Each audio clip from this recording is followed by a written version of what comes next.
In today's hectic society, people are often pressed for time with all of the activities in their lives, and the days of sit-down family meals have become few and far between.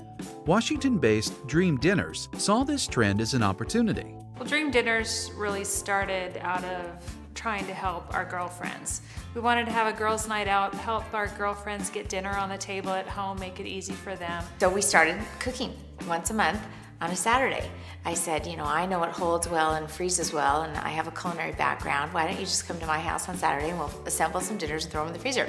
Well, we did that for 7 years, once a month on a Saturday. We never thought about making a business or creating a new industry. It was just, this is what we did to raise our family. So here we are almost 10 years later, and we have 750,000 servings going out of our drawers nationwide every month. It is not far-fetched to be able to count that in the millions within the next 3 to 5 years. Because America wants a better food. They want to serve their family food that they're proud of. And in turn, we are best positioned at the intersection of national trends and consumer desires.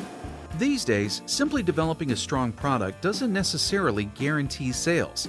Did you know that most products introduced in the marketplace fail and over 80% don't achieve their business objectives? A company needs to understand their customers and the value their product provides to them. How does a consumer perceive value? Whether consciously or subconsciously, they take into account the benefits the product offers and the cost to them of receiving those benefits. There's a lot of factors that go into why our consumers, why our guests purchase our product.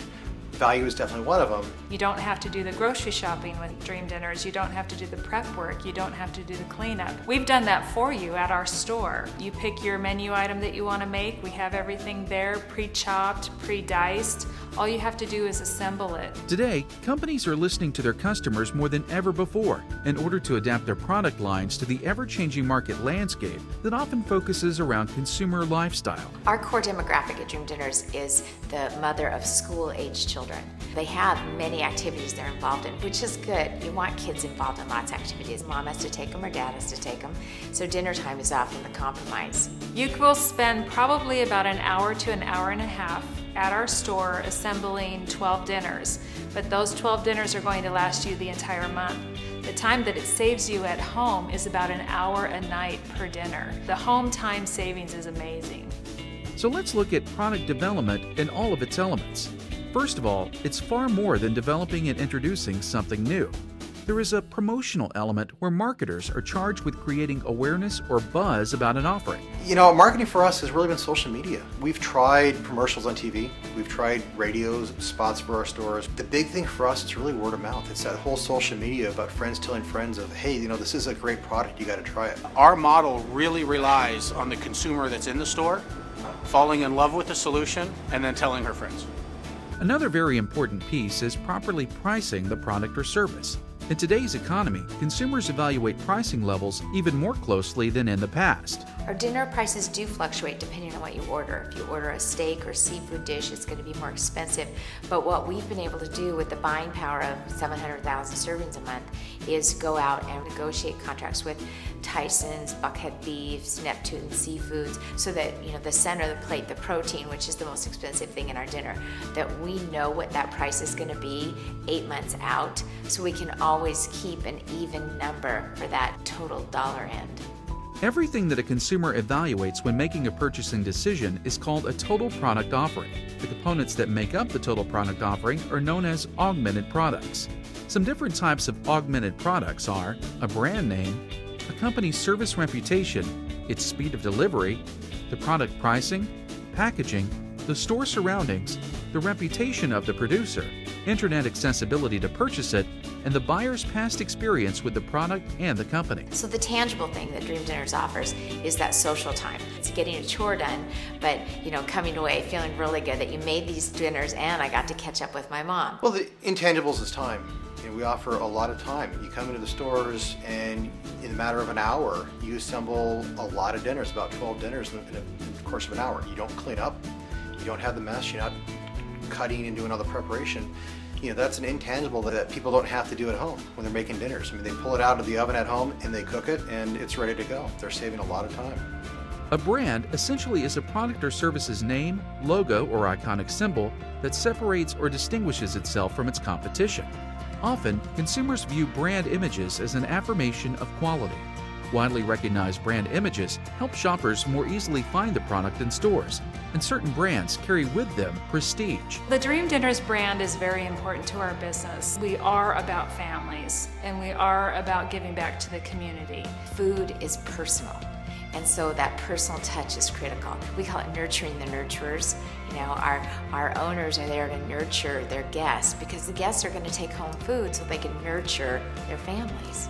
In order to compete in today's marketplace, marketers must develop the right product lines and offer them in the right product mix.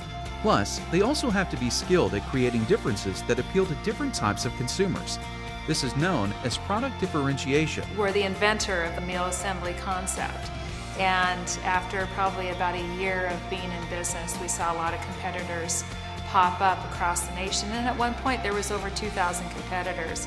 Our competitors really are any food that you can pick up and take home to eat.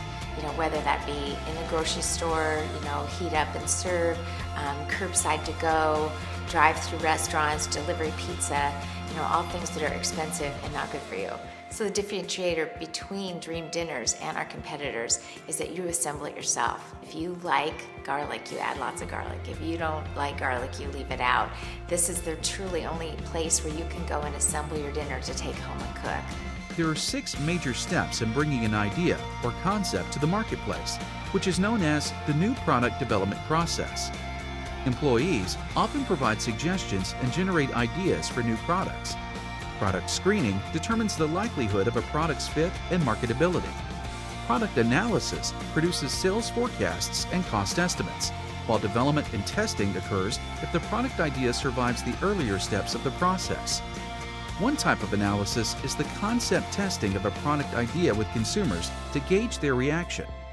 The last phase is commercialization, or bringing the product to market. Of all the dinners, we have about 3 or 4 new dinners every month. The rest of them are dinners that we've ran either years before or once or twice within the year. We try to have a wide variety so that you'll find something on the menu that meets your needs. So when a new recipe's been developed, we have 4 levels that we really focus on. First, it has to be easy and wonderful and delicious for the guests when they're at home. Second, it has to be great experience for the guests when they're in our store. Third, it has to be easy and accessible for our owners. And fourth, it has to work for us at the home office.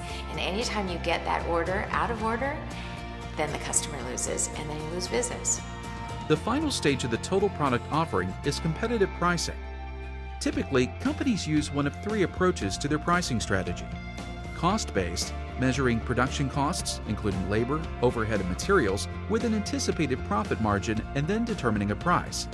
Or they perform target cost pricing, where after ascertaining what a customer would be willing to pay for a product and subtracting out the profit margins they hope to receive, they determine what it would cost to produce the product and they then set the price. Competition-based pricing looks at what others in the marketplace are doing and depends on such things as customer loyalty and the perceived differences of products. Our pricing is cost-based. We don't include labor within the pricing model.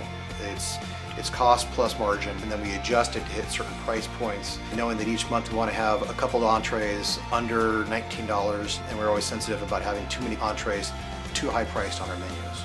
So we have an average dollar ticket that we manage. So for every guest that comes in, we'd like to see them spend, $150 or more dollars. Each person has to make a minimum of 6 full-size dinners or 12 3-size dinners. So when we build our menus, we do try to adjust prices a little bit to get that balance in there from one month to another month.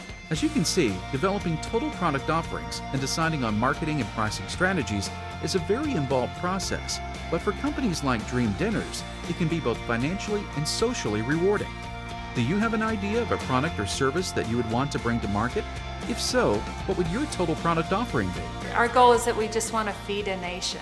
We have 100 stores now, we're getting a lot of exposure. We'd love to see 500 stores.